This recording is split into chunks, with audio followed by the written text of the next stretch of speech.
पहली मुसीबत को हराने के बाद हमारे जो हीरोज़ हैं उनको नींद आने लग जाती है और वो बासी लेने लग जाते हैं और वो बोलते हैं कि ये सब कुछ बहुत थका देने वाला है और ये बोलकर वो तीनों के तीनों ज़मीन पर लेट जाते हैं और ताइमिन तो बिल्कुल सो ही जाता है। और ये सब कुछ देखकर वहाँ पर एक और दूसरा अपोसल आ जाता है जो कि उनके ऊपर अटैक कर देता है, जिसका नाम होता है अपोसल ऑफ स्लोथ। और वो देखता है कि ये लोग तो पहले से ही सो गए हैं, जिसकी वजह से उसकी जो ट्रिक है वो उस पर काम नहीं करती और वहां पर चिल्लाने लग जाता है।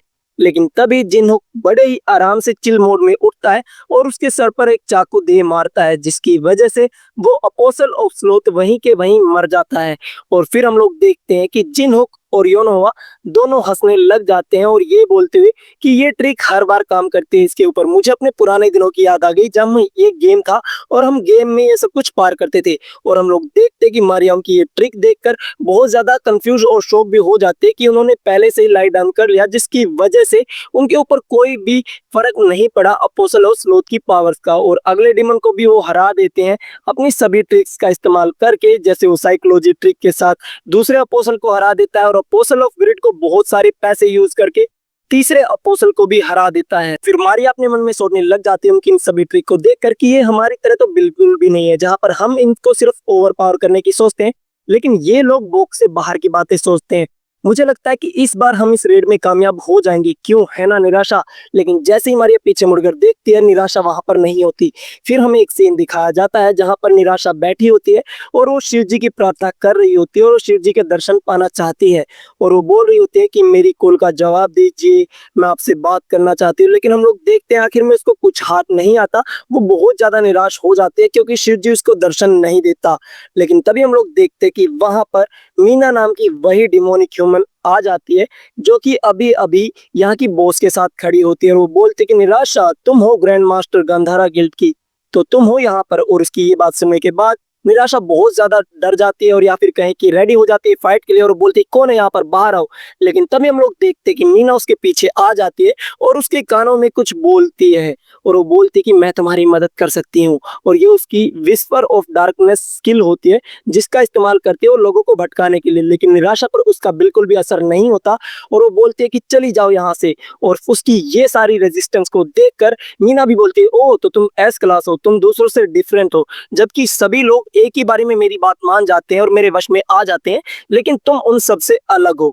लेकिन हम लोग देखते हैं उसके पास मंडला अब नहीं होता क्योंकि शिव जी ने उसको छोड़ दिया है। तो फिर वो दोबारा से उसके कान में वही विस्पर ऑफ डार्कनेस स्किल को इस्तेमाल करती है और इस बार निराशा पर उसका काम हो जाता है और निराशा उसके काबू में भी आ जाती है। अब सीन वापिस से शिफ्ट हो जाता है हमारे हीरोज की तरफ, जहाँ पर हम लोग देखते हैं कि वो सभी के सभी लोग कपड़े पहन रहे होते हैं और वो बात कर रहे होते हैं कि हर बार इस अपोसल को हराने में मुझे बहुत ज्यादा शर्म आती है। और हम लोग देखते हैं कि उन्होंने अपोसल ऑफ लस्ट को भी हरा दिया और वो बात कर रहे होते हैं कि क्या यार, मुझे इसके बारे में बात ही नहीं करनी, मुझे बहुत ज्यादा शर्म आ रही है। अगर यहाँ पर सिस्टर टेरेसा होती तो वो तो पक्का ही बेहोश हो जाती है ये सब कुछ देखकर। और जिन्हों बोलता है कि अरे तुम लोग इतनी टेंशन क्यों ले रहे हो, जब तक हमने इस लेवल को क्लियर कर दिया ये कोई मैटर नहीं करता। और वैसे भी यहाँ पर सिर्फ मारिया ही है जो हमें देख सकती है और उसे मैंने ब्लाइंड फोल्ड रखने को बोल दिया था। लेकिन हम लोग देखते हैं कि मारिया ब्लाइंड फोल्ड के नीचे से ये सब कुछ देख रही होती है और वो बहुत ज्यादा शर्मा रही होती है कि इन्होंने उसके साथ आखिर किया क्या। और ये सब कुछ देखकर योनो अब बहुत ज्यादा गुस्सा हो जाती है कि हे, तुमने कितना कुछ देख लिया हमारे बारे में। और हम लोग देखते हैं टाइमिंग तो बहुत ज्यादा शर्म के मारे अपना मुंह छिपा रहा होता है कि पता नहीं इनने हमारा क्या क्या देख लिया। और फिर जिन्हों को अपने मन में सोचने लग जाता है कि अब तो सिर्फ दो ही अपोसल और बचे जिनको हमें हराना, और उसके बाद वो वेलिंग विच जो कि यहाँ की बॉस है, बस उसको ही हराना है। और ये सब कुछ वो सोच ही रहा होता है, तभी मारिया उसके पीछे से बोलते कि मिस्टर कैंग जिनोक, और जिनोक उसकी बात को काटकर पहले ही बोल देता है कि तुम कुछ कमेंट करना चाहती हो क्या हमारे एक्शन पे। और वो बोलते कि नहीं ऐसी तो कोई बात नहीं है, मैं बस ये कहना चाहती हूँ कि मैंने बहुत टाइम से निराशा को नहीं देखा। और ये बात सुनने के बाद जिनोक भी सोचने लग जाता है और तभी सीन शिफ्ट हो जाता है बाहर की तरफ, जहां पर हम लोग देखते हैं कि गिल्ड के बाकी सभी मेंबर्स मैजिक स्टोन को इकट्ठा कर रहे होते हैं और वो आपस में बात कर रहे होते हैं कि यहाँ पर तो बहुत सारे मैजिकल स्टोन हैं, अगर इनमें से हम एक दो गायब भी कर लेंगे तो किसी को क्या ही पता चलेगा। और वो साइड वाला बंदा भी उसकी हाँ में हाँ मिला रहा होता है। लेकिन तभी उनके पीछे से बहुत ही जोर से सर पे मुक्का पड़ता है जो कि जैंग इंसुक का होता है। और जैंग इंसुक बोलता है कि नियत से काम करो, मेरी नजर तुम लोगों के ऊपर ही है, समझ गए तुम लोग। और उसकी ये सारी बातें उसके क्लैन के मेंबर मान लेते हैं, वो भी अपना काम आराम से करने लग जाते हैं। और जैंग इंसुक ये सोचने लग जाता है कि ये कितनी खतरनाक गुफा है, लेकिन फिर भी हम ऐसे हंसी मजाक कर रहे हैं। और वो ये सब कुछ सोच ही रहा होता है, लेकिन तभी वो नोटिस करता है कि उसके साइड में कोई आ गया है। और वो देखता है कि ये कोई और नहीं बल्कि निराशा ही होती है। और वो बोलता है कि लेडी निराशा, आप यहाँ पर क्या कर रही हैं? आप तो फर्स्ट अटैक यूनिट के साथ जाने वाली थी ना, उनको रास्ता बताने के लिए। लेकिन निराशा उसे फुल इग्नोर करती है और उसके साइड से चली जाती है। और फिर वो साइड में एंट्रेंस के पिलर के पास जाती है और अपने स्किल रेसोनेंस का इस्तेमाल करती है और उस पिलर को उखाड़ने लग जाती है और उखाड़ भी देती है, जिसकी वजह से वहां पर जो एंट्रेंस है वो बिल्कुल बंद हो जाती है, जिसके अंदर कैंग जिनो कभी गया था। और ये सब कुछ देखकर चैंग इनसुक बहुत ज्यादा शौक हो जाता है और वो बोलता है कि आप ये क्या कर रही हैं? आप पागल हो गई है क्या? वही सिर्फ एक एंट्रेंस थी उसके अंदर जाने की, अब हम उनसे कैसे कनेक्ट कर पाएंगे, बताइए आप। और वो ये सब कुछ बोलते हुए एकदम से कुछ नोटिस करता है। वो देखता है कि शायद से निराशा के साथ कुछ ना कुछ तो गड़बड़ है। और वो बोलता है कि निराशा, तुम होश में तो हो ना? और वो ये सब कुछ बोल ही रहा होता है, लेकिन अगले ही सेकंड हम लोग देखते हैं कि निराशा हमारी जैंग इंसुक के ऊपर एकदम से बहुत जोर से हमला कर देती है अपने हथियार के साथ, जिसकी वजह से जैंग इंसुक को बहुत ही फैटल मूव खाना पड़ता है, जो कि बहुत ही ज्यादा गहरा घाव देती है उसको। और ये सब कुछ होने के बाद एकदम से मारिया के पास कॉल आ जाती है उसी के गिल्ड के मेंबर की, और वो बताता है कि यहाँ पर क्या हो रहा है। और वो बताता है कि लेडी मारिया, यहाँ पर एक प्रॉब्लम आ गई है। लेडी निराशा जो है वो बिल्कुल पागल हो गई है और हमारे ऊपर ही हमला कर रही है। और उन्होंने जैंग इंसुक के ऊपर भी एक बहुत ही तगड़ा घाव देने वाला अटैक कर दिया, जिसकी वजह से वो बहुत ज्यादा घाव के साथ जिंदा बचे हुए हैं। और मारिया बोलती है कि उसको जल्दी से जल्दी हॉस्पिटल ले जाओ। लेकिन हम लोग देखते हैं कि जैंग युनसुक वो बोलता है कि नहीं, मैं तुम्हारे साथ ही यहाँ पर लड़ाई करूंगा, क्योंकि मैं ही हूँ जो निराशा को रोक सकता हूँ, यहाँ पर कोई और नहीं रोक सकता। और ये सारी बात सुनने के बाद एकदम से मारिया बोलती है कि हम लोगों को वापस जाना होगा, निराशा ने वहां पर गड़बड़ कर दी है। वो जिनोक को बोलती है और जिनोक बोलता है कि नहीं, अब बहुत ज्यादा देर हो चुकी है, हम लोग पीछे नहीं मुड़ सकते। फिर जिनोक बोलता है कि देखो, हमारे पास कुछ विजिटर्स आ गए हैं, देखो तो। और जिनोक उसकी एनर्जी को देखते ही पहचान जाता है और अपने मन में सोचने लग जाता है कि ये एनर्जी पक्का यही है यहाँ की boss, the wailing witch, Isabella. और फिर हम लोग देखते हैं कि इजाबेला मीना को बोलती है, वाओ, तुमने जो कहा था वही करके दिखाया, तुमने बाहर के लोगों को ठिकाने लगा दिया। अब जैसा कि मैंने प्रॉमिस किया था, सेवंथ रूम तुम्हारा हुआ। और ये बात सुनने के बाद मीना बहुत ज्यादा खुश हो जाती है और वो अपने सेवंथ रूम की तरफ जाने लग जाती है। फिर इजाबेला अपना पूरा ध्यान जिनों की तरफ करती है और वो बोलती कि और तुम सभी लोग इडियट्स, तुम्हें क्या लगा था कि तुम मेरे सभी अपोस्टल को डिस्ट्रॉय करके आराम से चले जाओगे? अब मेरी बारी है देखने की और तुम्हारी बारी है सफर करने की। अब देखो और भुगतो। और फिर हम लोग देखते कि वहां पर अपोस्टल ऑफ ग्लटनी आ जाता है, जो कि साइज में बहुत ही ज्यादा बड़ा होता है और वो हमारे सभी टीम मेंबर्स के ऊपर हमला कर देता है। और ये सब कुछ देखकर मारिया बोलती, क्या एक और अपोस्टल, ये कैसे हो सकता है? और ये सोचकर वो बहुत ज्यादा शौक हो रही होती है। तभी वो अपनी स्किल हेलफायर का इस्तेमाल करती है और वो देखती है कि उस अपोस्टल के ऊपर उसके हेल फायर का कोई भी अटैक डैमेज नहीं दे रहा होता है। और फिर हम लोग देखते हैं कि उसके ऊपर वो अपोस्टल अटैक करने ही वाला होता है, लेकिन योनोआ उसको टाइमली वहां से ले जाती है और बचा लेती है। और योनोआ उसको बताती है मारिया को कि देखो, इसके ऊपर मैजिकल अटैक काम नहीं करने वाले। और ये बात सुनने के बाद मारिया बोलती है, तो फिर क्या हमें इसे हराने के लिए भी कुछ ना कुछ अजीब करना होगा? और ये बात सुनने के बाद जिन्हों बोलता है कि हाँ, इस वाले को हराने के लिए हमें सबसे ज्यादा अजीब चीजें करनी होगी। फिर जिनों हमें बताता है कि तुम्हें वो उस अपोस्टल के गले में कुछ चेन टाइप दिख रहा है, उस चेन टाइप में एक लाश लटकी हुई है ना? अगर तुम लोग ध्यान से देखोगे तो। और उसी लाश को हमें कुछ नहीं करना, बस पका के खा लेना है, अगर हमें उस अपोस्टल को डैमेज देना है तो। और ये बात सुनने के बाद मारिया बोलती कि अभी अभी तुमने क्या कहा? हमें उस लाश को खाना होगा? यू। और हम लोग देखते हैं ऐसे उसके अपोस्टल को अटैक करता हुआ देखकर इजाबेला बहुत ज्यादा खुश हो रही होती है और वो बोल रही थी कि हाँ, ऐसे ही लगे रहो, सब कुछ तबाह कर दो, ये इनकी सजा है मेरी टेरिटरी में बिना पूछे ऐसे घुसने की। और फिर हम लोग देखते हैं कि जिनों भागता भागता अपनी आई ऑफ ग्लटनी स्किल को इस्तेमाल करता है और वो इजाबेल के स्टेटस बार को देखने लग जाता है, जिसमें उसकी एज वगैरह वगैरह स्किल, जैसा कि आप लोगों को पता है, वो सब कुछ लिखा होता है। लेकिन तभी वो उसकी कॉपी कंडीशन देखता है और वो हमें बताते हैं कि इजाबेला द वेलिंग विच अपने बर्थ के साथ एक श्राप को लेकर पैदा हुई थी और वो बहुत सालों से यहाँ पर इस गुफा में रह रही है। अगर तुम उसके बर्थ की प्रोसेस को रिवर्स कर पाए तो तुम उसकी कोई भी एक स्किल को कॉपी कर सकते हो। और ये बात सोचने के बाद जिन्हों बोलता है कि अपने मन में कि हाँ, ये कुछ ज्यादा मुश्किल नहीं होने वाला।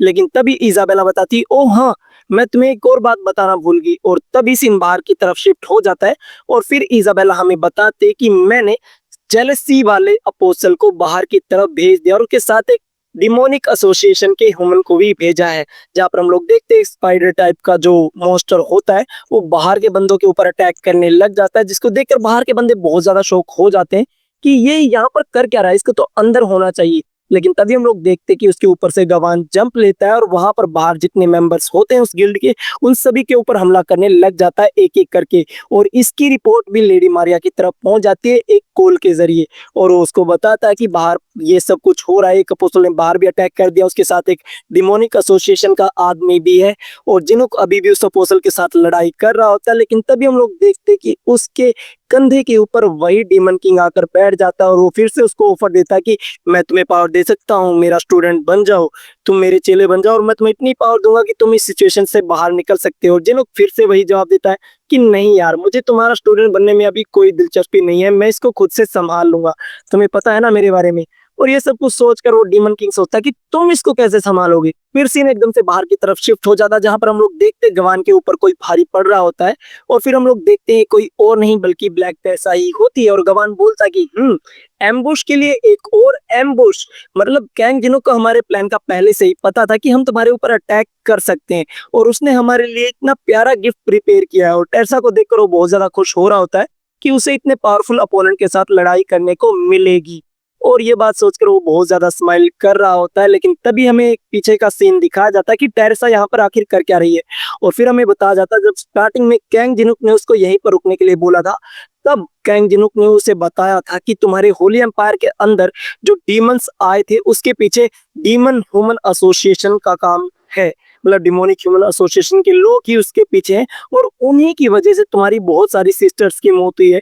तो मैं चाहता हूँ तुम यहाँ पर रुको, और यहाँ पर इन सभी लोगों को उनसे प्रोटेक्ट करो, क्योंकि मुझे पूरी उम्मीद है कि वो मेरे अंदर जाते ही बाहर तुम्हारे ऊपर हमला करेंगे। और ये बात सुनने के बाद टेरसा बहुत ज्यादा गुस्सा हो जाती है और बोलती है कि मैं गवान तुम्हें कभी माफ नहीं करूंगी। और फिर हमें टेरसा के अंदर का सीन दिखाया जाता है, जहाँ पर वो बहुत ज्यादा गुस्सा हो रही होती है, और ब्लैक टेरसा भी उसके साथ ही बैठी होती है। और फिर वो बोलती कि तुम उन लड़कियों के लिए अब बदला लेने वाली हो जिन्होंने तुम्हें बचा, मतलब उन्हें बचाने के बाद तुम्हारे ऊपर ही उंगलियां उठा दी थी। और फिर अच्छी टेरसा बोलती है बुरी टेरसा को कि ऐसे मत बोलो यार, उन्हें हमारी सिचुएशन के बारे में नहीं पता थी कि हम किस सिचुएशन में हैं।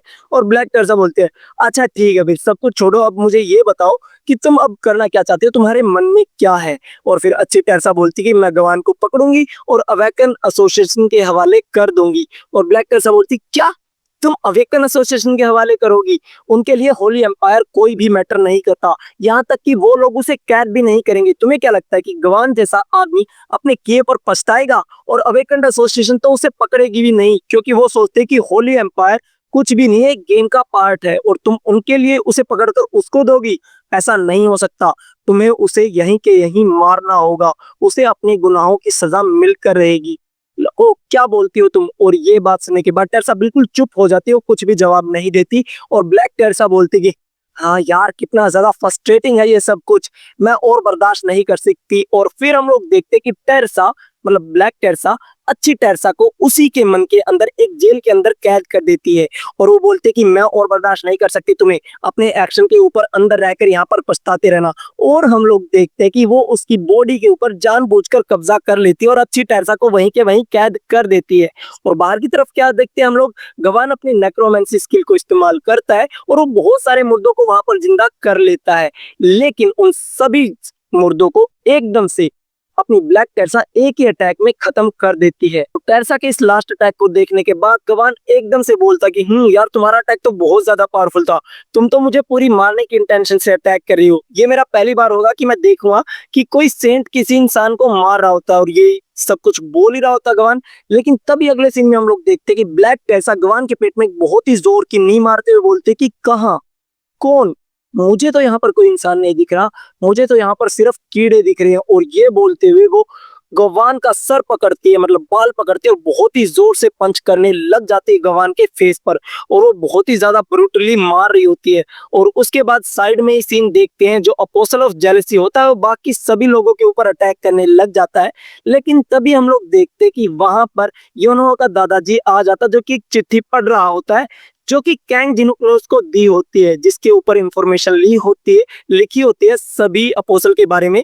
लेकिन वो इतने छोटे अक्षरों में लिखी होती है कि योनोआ के दादाजी को पढ़ने में बहुत ज्यादा दिक्कत आ रही होती है, और वो बोलता है कि है छोड़ो यार इसको, और योनोवा का दादा सीधा ही चढ़ जाता है उस अपोस्टल के ऊपर। वो ऐसे ही मारने पीटने लग जाता है और बोलता है कि जब तक तुम और योनोवा सब कुछ संभाल लोगे, मैं इसको तब तक मारूंगा जब तक कुछ ना कुछ काम नहीं करने लग जाता। वैसे भी मेरा स्टेमिना बहुत ज्यादा, मैं ऐसे ही थकने वाला नहीं हूँ, तो तुम लोगों के लिए मैं बहुत टाइम निकाल लूंगा। दूसरी तरफ हम लोग देखते हैं कि टेरसा, जो कि हमारी बैड टेरसा या कहीं की डार्क टेरसा है, वो गवान को कुत्ते की तरह मार रही होती है। ये सब कुछ मारिया भी देख रही होती है और अपने मन में सोच रही होती है कि तुमने एम्बुश के लिए पहले से ही रेनफोर्समेंट तैयार रखा था। अमेजिंग यार। और ये सब कुछ देखकर वीरियल बहुत ज्यादा हंसने लग जाता है और वो बोलता है कि एज एक्सपेक्टेड ऑफ यू, तुमसे और उम्मीद भी क्या कर सकता हूँ, तुम्हारे पास पहले से ही प्लान था। फिर वो उस मोटे अपोस्टल की तरफ देखते हुए बोलता है, तुम इस अपोस्टल का क्या करने वाले हो? और ये बात बोलते ही जिन हुक टाइमिन को बोलता है कि टाइमिन, जल्दी से ड्रोन्स को समन करो ताकि ये थोड़ा सा डिस्ट्रैक्ट हो पाए। और वो भी ऐसा ही करता है। टाइमिन अपने ड्रोन समनिंग स्किल को एक्टिवेट करता है और बहुत सारे ड्रोन को हवा में समन कर देता है। और वो अपोस्टल भी थोड़ा सा डिस्ट्रैक्ट हो जाता है, वो उनसे लड़ने लग जाता है उन ड्रोन से। और इजाबेला बोलती है कि मोटे पागल इंसान कहीं के, उन ड्रोन्स को छोड़ो और इंट्रूडर्स को पकड़ो। लेकिन तभी हम लोग देखते हैं कि जिनहुक अपने डीमन सोर्ड किंग स्टेप्स का इस्तेमाल करता है और बहुत ही तेजी से उस अपोस्टल के गले में लटके हुए बहुत सी लाशों में से एक लाश को निकाल के ले आता है। और तभी अपनी स्किल अदरवर्ल्डी रेस्टोरेंट को इस्तेमाल करते हुए उस लाश के साथ एक खाना बनाने लग जाता है, जिसको ये सब कुछ करता हुआ देखकर वहां पर खड़े बाकी तीनों लोग, टाइमिंग, योनोवा और मारिया, बहुत ज्यादा शौक हो जाते हैं और बोलते कि तुम ये कर क्या रहे हो।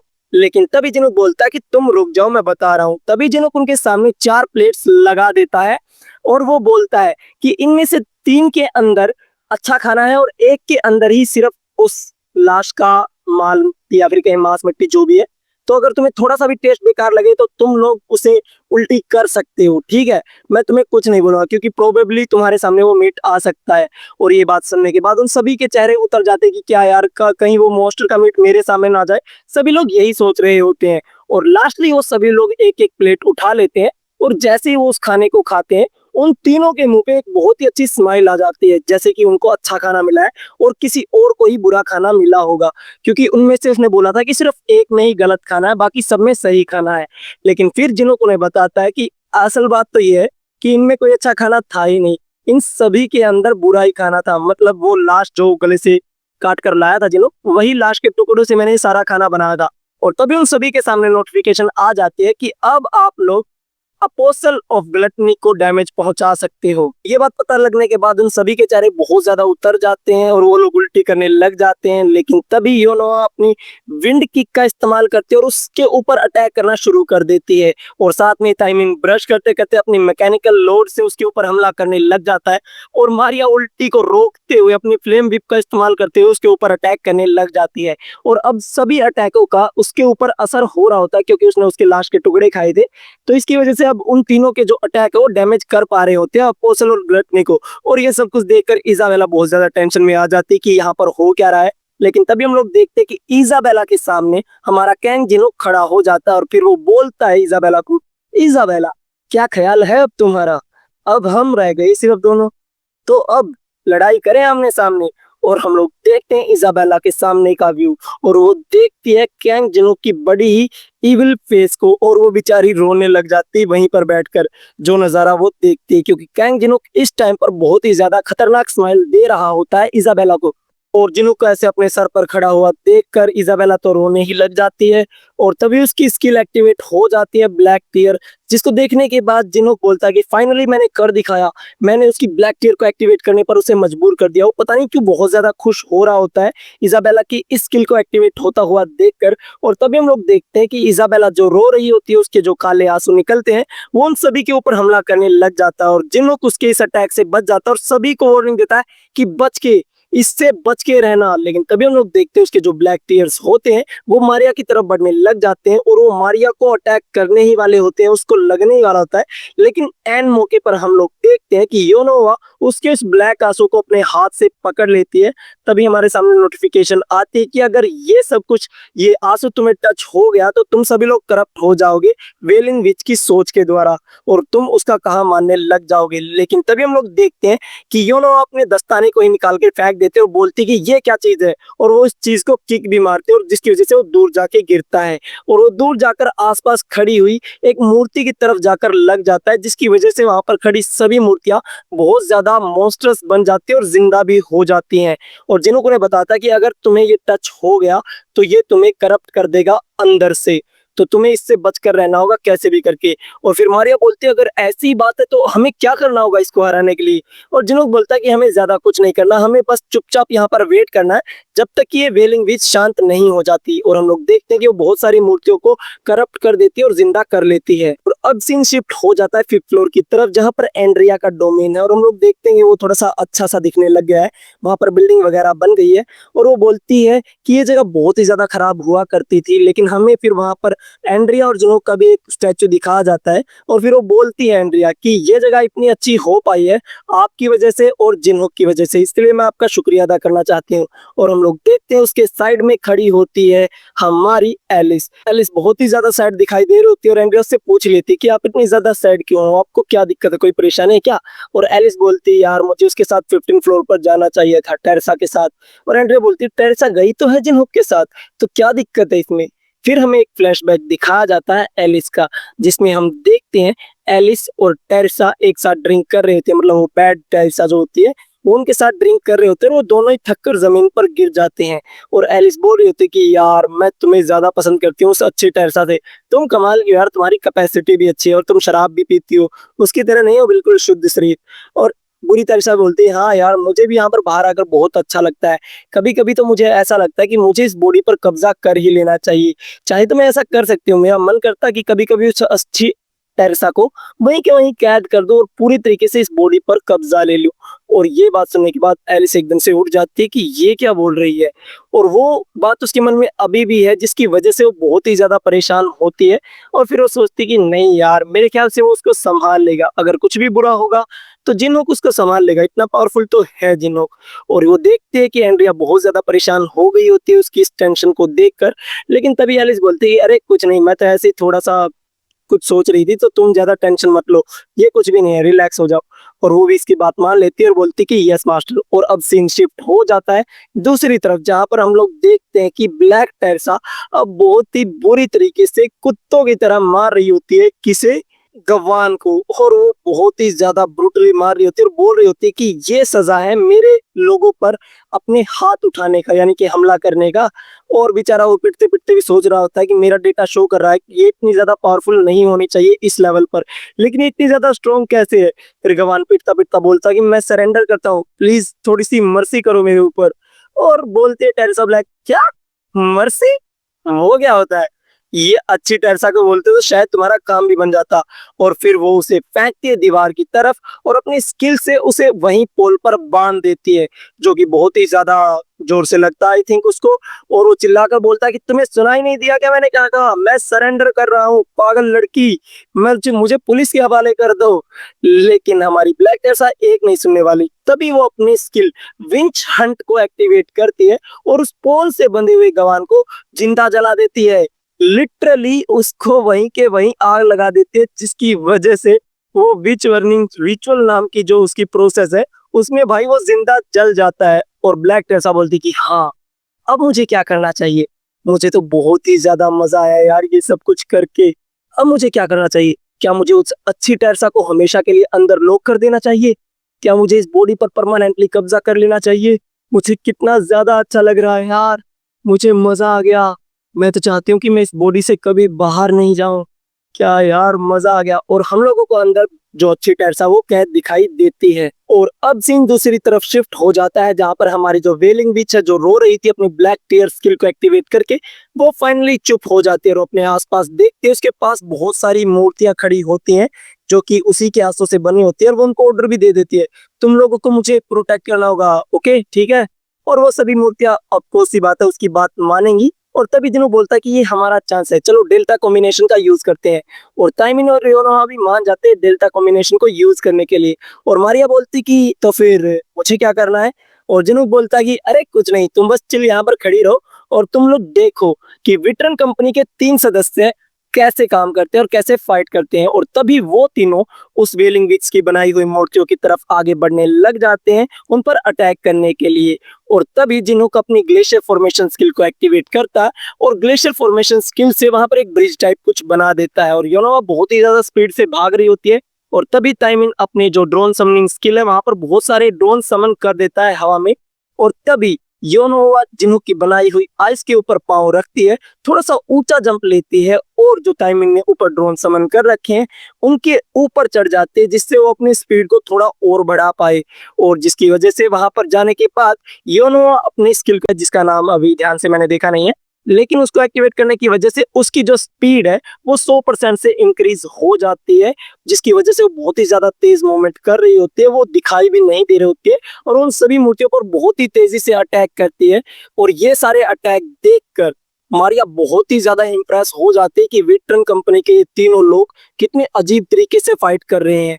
ये और लोगों की तरह फाइट नहीं करते जैसे टैंक, टोप, हीलर वगैरह, उनके जैसे अटैक नहीं करते। ये बस अपनी परमानेंट जो स्किल है उन्हीं का इस्तेमाल करते हैं और बहुत ही अच्छे से इस्तेमाल करते हैं और उनका कॉम्बिनेशन भी कमाल का है। और हम लोग देखते हैं, देखते ही देखते वो उन सभी मूर्तियों को तबाह करने लग जाते हैं, ताइमिन और योनोवा। और ये सब कुछ देखकर वेलिंग बिच बहुत ही ज्यादा परेशान हो जाती है और वो बोलते कि नहीं नहीं, तुम लोग चुप हो जाओ, तुम मेरी बनाई हुई चीजों को आखिर तबाह क्यों कर रहे हो, तुम्हारी प्रॉब्लम क्या है, तुम लोग आखिर मुझसे चाहते क्या हो।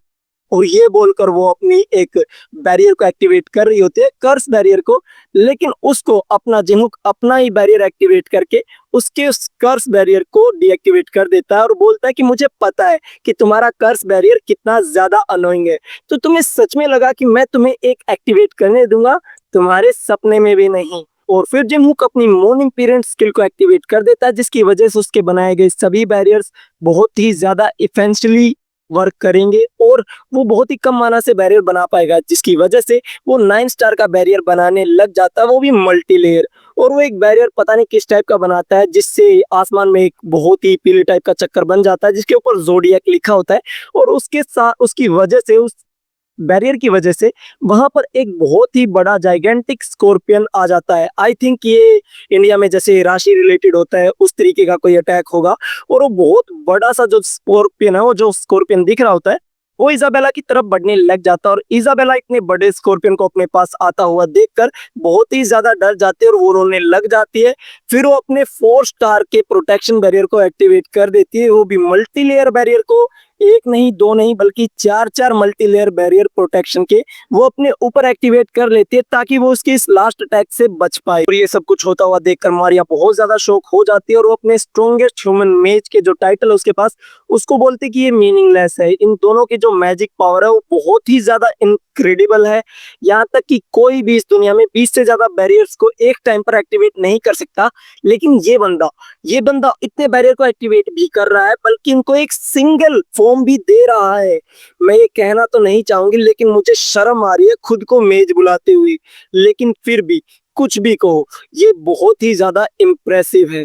और हम लोग देखते हैं कि मारिया जिनोक से इम्प्रेस हो गई और यही थी उसकी कॉपी कंडीशन, और वो कॉपी कंडीशन कंप्लीट हो जाती है, जिसकी वजह से अब जिनोक उसकी हेल फायर स्किल को कॉपी करने में कामयाब हो जाता है। और अब सीन वापस से शिफ्ट हो जाता है हमारी वेलिंग विच इजाबेला की तरफ, जहां पर हम लोग देखते हैं जिनहुक का जो लास्ट अटैक है वो इजाबेला के सभी बैरियर को तोड़ता हुआ इजाबेला की तरफ बढ़ रहा होता है। वो बोल रही होती कि नहीं, ऐसा नहीं हो सकता। और फिर तभी इजाबेला के सामने एक विजन आता है जिसमें हम लोग देखते हैं इजाबेला बहुत सारी छोटी छोटी मूर्तियां बना रही होती है और वो उनको अपने हिसाब से सेट कर रही होती है, लेकिन तभी उसको आवाज आती है pride, greed, envy, wrath, gluttony, lust and finally sloth. अब टाइम आ गया है तुम्हारे इन 7 डेडली सिंस के ऑब्सेशन से दूर जाने का। अब टाइम आ चुका है फाइनली पीस ढूंढने का। द वेलिंग विच इजाबेला, अब टाइम आ गया है तुम्हारी मुक्ति का। और ये बात सुनने के बाद इजाबेला का जो बैरियर है, लास्ट बैरियर, वो भी टूट जाता है, जिससे वो खुद को प्रोटेक्ट कर रही होती है जिन्हों के उस लास्ट अटैक से।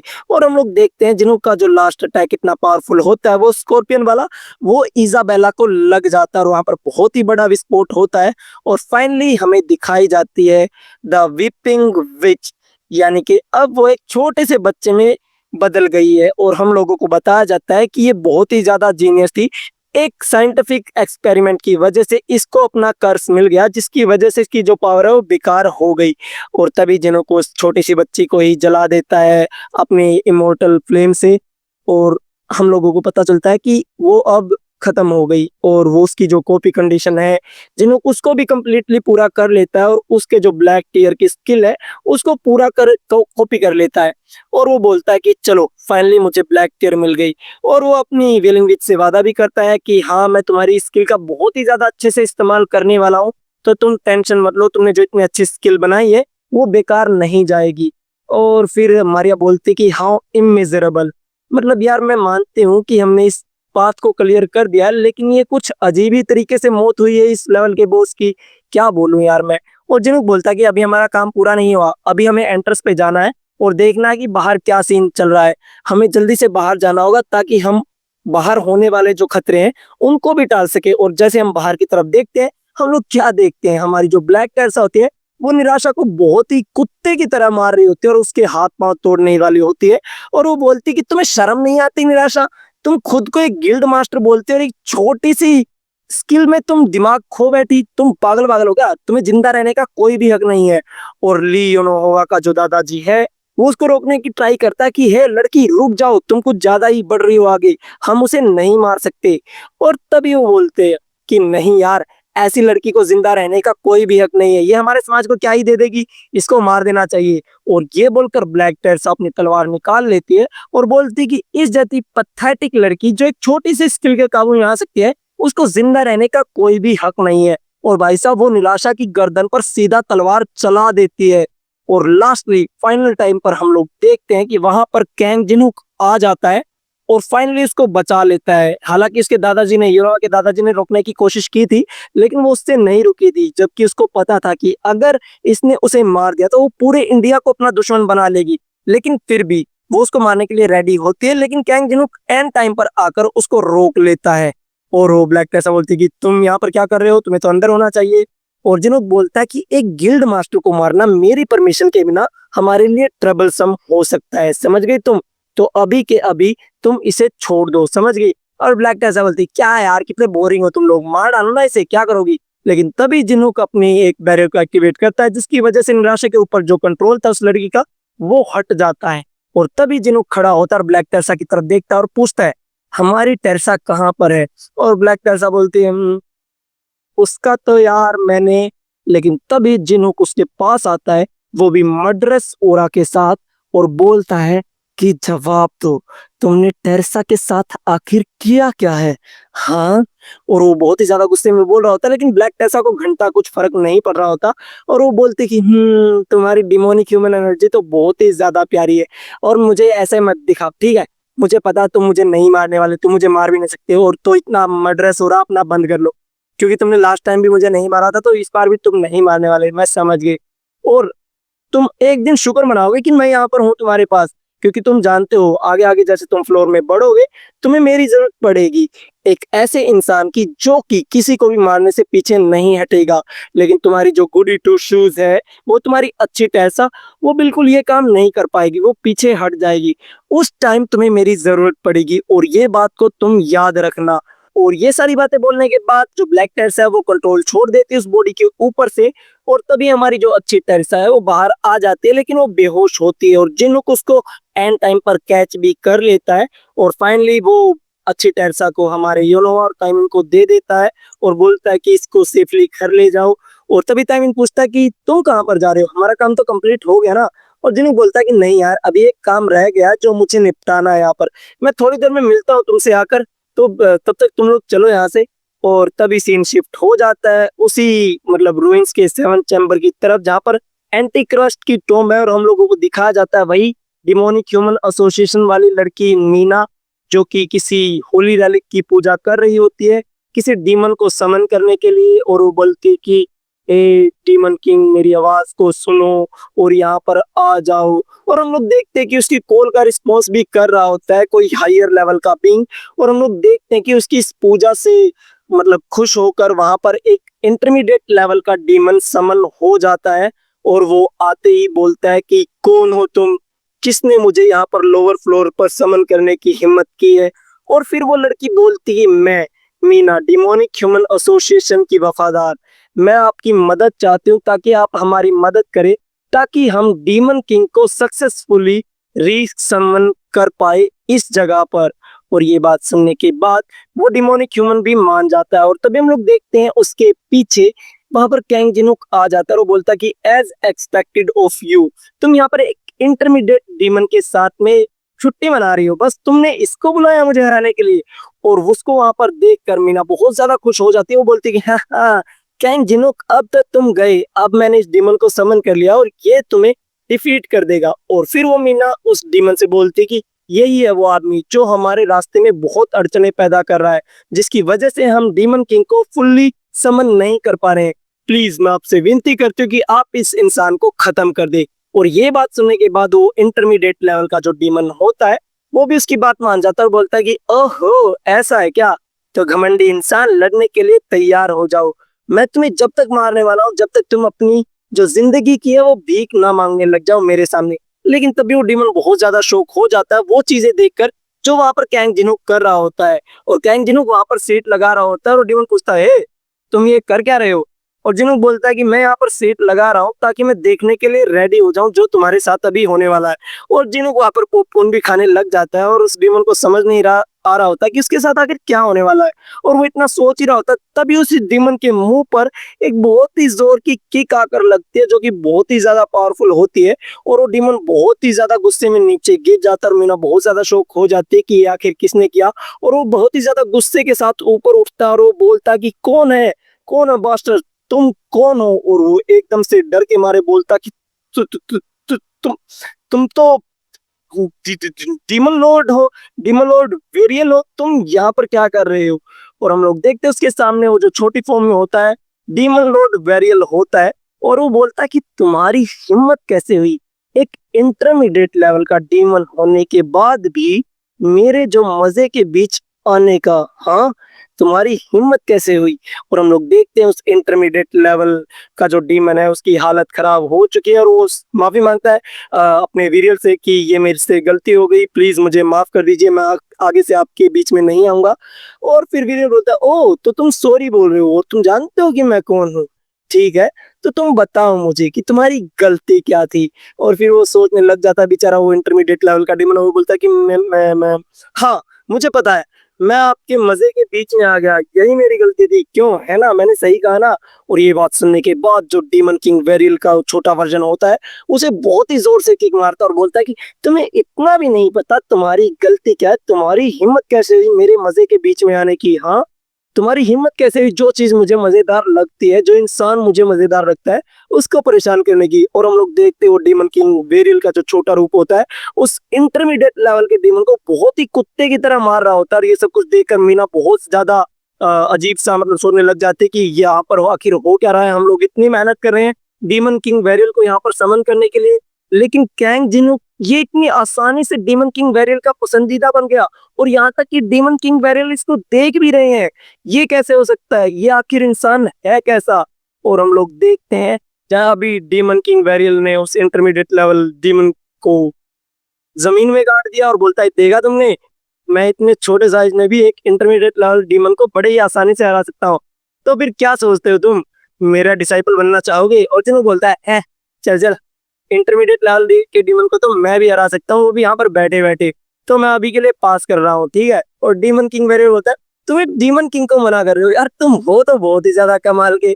और ये बात बोलने के बाद डीमन किंग बैरियल के सामने एक नोटिफिकेशन आ जाती है कि उसके सामने अब रिस्ट्रिक्शन है, वो और ज्यादा इस छोटे फ्लोर पर नहीं रह सकता। और वो उस डीमन को भी ठिकाने लगा देता है और वहां से चला जाता है। और वो बोलता है कि अगर तुम्हारा इरादा बदले तो मेरे पास किसी भी टाइम तुम कॉल कर सकते हो। और वो वहां से चला जाता है। और तभी हम लोग देखते हैं हमारे कैंग जिनो को जो कि पलट कर देखता है मीना की तरफ और बहुत ही ज्यादा गुस्से में होता है। और वो बोलता है कि तो अब मैं तुम्हारा क्या करूं, तुम लोग मेरे रास्ते में बहुत ज्यादा आ रहे हो। और हम लोग देखते हैं मीना बहुत ज्यादा डर जाती है कि अब उसके साथ क्या होने वाला है। और तभी सीन कट हो जाता है दूसरी तरफ जहां पर हम लोग देखते हैं कि निराशा को होश आता है हॉस्पिटल के अंदर। और वो बहुत ही ज्यादा जल्दी से उठ जाते हैं और बोलते हैं कि कहाँ हूं मैं। और हम लोग देखते हैं उसके साइड में उसी के क्लैन की मेंबर होती है जो उसको बताते हैं लास्ट टाइम उसके साथ क्या हुआ था। उसकी जो बॉडी है वो बहुत ही ज्यादा डैमेज हो गई थी ब्लैक टेसा से फाइट करने के बाद। और वो पूछती चंद्रा से यार आखिरकार हुआ क्या था, मुझे तो कुछ याद भी नहीं है।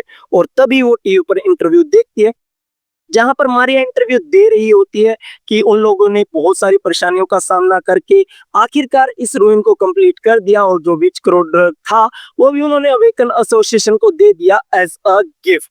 और इस सब में उसकी मदद की थी कैंग जिनोब ने। और ये सारी बातें सुनने के बाद निराशा को सब कुछ धीरे धीरे करके याद आने लग जाता है कि किस तरह ब्लैक टेरेसा ने उसकी कुत्तों की तरह पिटाई की थी और कैसे उसने जैंग युनसुक को मारते मारते मतलब बहुत ही ज्यादा घायल कर दिया था। और कैसे ब्लैक टेरेसा उसको खत्म ही करने वाली थी लेकिन एंड टाइम पर आकर कैंग जिनोब ने उसको बचा लिया था। और ये बात सोचने के साथ ही वो बहुत ही ज्यादा शर्मिंदा महसूस कर रही होती है कि क्या यार, उसने मुझे फिर से बचा लिया, वो मेरे रास्ते से कब हटाएगा यार। ये बातें सोचकर वो बहुत ही ज्यादा गुस्सा हो रही होती है। अभी सीन शिफ्ट हो जाता है योनोहा के घर की तरफ, जहां पर हम लोग देखते हैं जो कि जिनुक ने बहुत सारा सामान उस अटैक यूनिट को नहीं दिया होता और वो ब्लैक अपने टाइमिन और योनोहा के सामने रख देता है और वो बोलता है कि ये सब कुछ मैंने अटैक यूनिट को नहीं दिया था, ये सब कुछ तुम रख सकते हो, ये तुम सब कुछ सारा ही रख सकते हो क्योंकि तुम लोगों ने बहुत ज्यादा मेहनत की थी और तुम लोग ये सब कुछ डिजर्व भी करते हो। और योनोहा को ये बात थोड़ी सी सस्पिशियस लगती है और वो बोलती है कि मुझे पता है कि तुमने अच्छे आइटम अपने लिए पहले से ही रख लिए हैं, तभी तुम हमें ये सब कुछ दे रहे हो। टिनो बोलता है ना ना यार, मैंने कुछ नहीं रखा है, ये सब कुछ तुम ले लो, कोई दिक्कत नहीं है मुझे। और फिर जिनो को अपने मन में सोचता है कि यार मुझे हेल्प आयर और ब्लैक टीयर स्किल मिल गई, मेरे लिए तो यही बहुत बड़ा इनाम है। और तभी वो दोनों वहां से चले जाते हैं। और फिर जिनो बोलता है कि सभी लोग अब जा चुके हैं, टेरसा अब तुम बाहर आ सकते हो, तुम वहां पर छिपी क्यों हो। और टेरसा ये बात सुनने के बाद आगे आ जाती है जिनूक के, और जिनूक उसके लिए चाय डालता है और चाय ऑफर करता है ब्लैक मतलब टेरसा को। ब्लैक टेरसा बोलने की आदत होगी क्योंकि ब्लैक टेरसा बहुत देर से वहीं थी।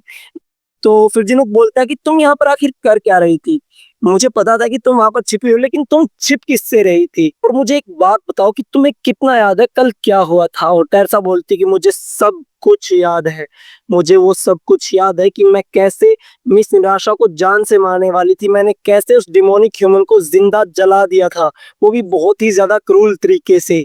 फिर वो बताती है कि मिस आर्चोबिट स्वाना ने मुझे बताया था कि ये जो मेरी अदर पर्सनैलिटी है वो मेरी उन फीलिंग का परिणाम है जो मैं सप्रेस कर देती हूँ। इसका मतलब ये हुआ कि जो मैंने उस डिमोनिक ह्यूमन को इतने क्रूल तरीके से मारा था, वो मैं कहीं ना कहीं अंदर चाहती थी उसको ऐसा मारना, तभी मेरी पर्सनैलिटी ने, मेरी दूसरी पर्सनैलिटी ने उसे ऐसे मारा। और फिर जिनोक बोलता है कि बहुत हो गया तुम्हारा। और फिर जिनोक बोलता है कि जब तक हम पूरी दुनिया में से डिमोनिक ह्यूमंस को मिटा नहीं देते, हमारे पास कोई दूसरा रास्ता नहीं है उनको इंसानियत को हार्म करने से रोकने का। और उनमें से बहुत सारे लोग हैं वो जो मरना डिजर्व करते हैं और गवान उनमें से ही एक था। लेकिन एक बात है जो मुझे समझ में नहीं आ रही कि तुम ऐसी सिचुएशन में बहुत ही ज्यादा बार पड़ने वाली हो, जैसे जैसे करके तुम टावर के ऊपर आओगी, मतलब जैसे जैसे तुम फ्लोर में ऊपर चढ़ोगी तुम्हारे सामने ऐसी बहुत सारी सिचुएशन आएंगी जिसमें तुम कंट्रोल खो सकती हो। इस बार तो हम लकी थे कि तुम्हारी वजह से जो इंसान मरा है वो डिमोनिक ह्यूमन एसोसिएशन से था। लेकिन तब तुम क्या करोगी जब तुम्हारी जो अदर पर्सनैलिटी है वो मुझे या फिर टाइमिंग या यूनोवा को मारने की कोशिश करेगी, क्या तुम उस टाइम खुद को कंट्रोल कर सकती हो, बताओ मुझे। मैं तुम्हें एक ही बात कहूंगा टेरेसा, कि तुम अपनी उस दूसरी पर्सनैलिटी को कंट्रोल नहीं कर सकती और ये तुम्हारी कमजोरी है, और उसके साथ मैं तुम्हारी कोई भी मदद नहीं कर सकता। और ये हैरस वर्ड सुनने के बाद वो एकदम से वहां से खड़ी हो जाती है और वो बहुत ज्यादा शौक होती है कि जिन्हों उससे ऐसे कैसे मीन होकर बातें कर रहा था। और वो बोलता है कि देखो मैं तुमसे मीन नहीं होना चाहता लेकिन तुम कमजोर हो अभी। और वो समझ जाते हैं कि जिन्हों उससे क्या कहना चाहता है और वो एकदम से वहां से उठकर चली जाती है और वो बोलती है कि मैं समझ गई तुम क्या चाहते हो। और हम लोग देखते हैं कि जिन्हों को थोड़ा सैड लग रहा होता है कि उसने उसको ऐसे बुरे तरीके से वीक बोल दिया, और एलिस भी उसको यही बात बोलती है कि मुझे लगता है कि तुम्हें उससे थोड़ा सा प्यार से पेश आना चाहिए था, तुम्हें पता है ना वो टेरेसा लड़की बस तुमसे यहाँ पर कुछ अच्छे और प्यारे वर्ड सुनने आई थी ताकि वो थोड़ा सा सपोर्टिव महसूस कर सके, लेकिन तुमने उससे यार बहुत ही ज्यादा हैरेस वर्ड बोल दी, तुम्हें क्या लगता है अब वो ठीक रह पाएगी। और हम लोग देखते हैं कि टेरेसा घर से बाहर जाते ही रोने लग जाती है बहुत जोर जोर से। और जिन हुक एलिस को बताता है हाँ मैं समझता हूँ कि मैंने बहुत ज्यादा उसको सुना दिया है, लेकिन मैं टेरेसा को जानता भी हूँ, मेरे इन हैरेस वर्ड को एज अ मोटिवेशन यूज करेगी और वो और भी ज्यादा पावरफुल होकर वापस आएगी। और हम लोग देखते हैं कि टेरेसा बहुत ही ज्यादा प्रिपेयर हो चुकी है अब पावरफुल होने के लिए।